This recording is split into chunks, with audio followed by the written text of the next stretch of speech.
Ako nga gusto ko na din magkapamilya din, pero siyempre ano, trust the process din naman. Kung kailan ibibigay ng Panginoon, 'di ba? Kung ano, hindi yung ibig kong sabihin, 'di ba, halimbawa, 'pag ikaw, halimbawa, 'pag babae ka yung profile mo yung ano ng boyfriend mo, mga gano'n, 'di ba? Or minsan yung kanilang ano, yung kanilang papa, mama nila. Hello, Toto. Sakit ng tiyan ko. Yung tubig, Joy. Okay lang ako. Di ba, ginom ko pa, tubig lang. Yaman. Kasi ko pa, ano. Sino ba yan kasi? Hayaan mo na lang.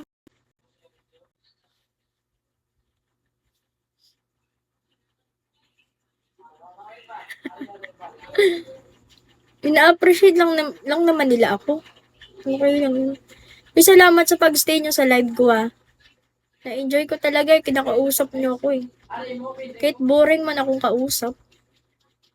Pangit kasi ng accent ko, di ba? Hindi man kasi, meron kasing nang bash sa akin last time na mayaman daw siya.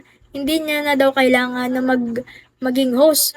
Hindi, sabi ko naman, daldal ba ako? Sabi ko naman, okay lang naman po yun. Kasi sabi niya sa akin, ang hirap daw magpakota. Yung reason ko naman is, oo naman po, normal naman sa buhay na ano, na yung mahirap talaga andun yun, di ba? Kahit na nag-work tayo, napapagod talaga. Pero sabi ko sa kanya, yung pagiging consistent, tsaka sa buhay, yung kahit napagod ka, magpahinga ka lang. Pero sinabi niya man na ano, na hindi niya na daw ano, mahirap kasi ako daw. Binash niya ako nung ganun. Sabi ko, okay lang. Kung ganun, kasi tanggap ko naman eh, mahirap lang ako.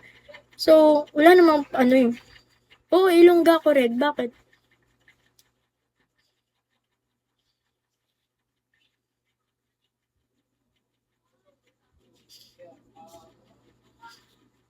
Bakit? Bakit?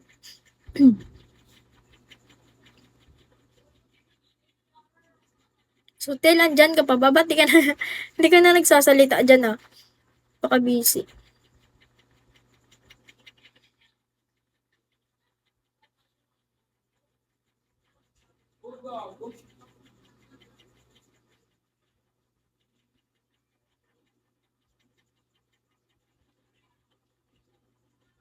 Ako? Mag-Ilongga ako, try ko.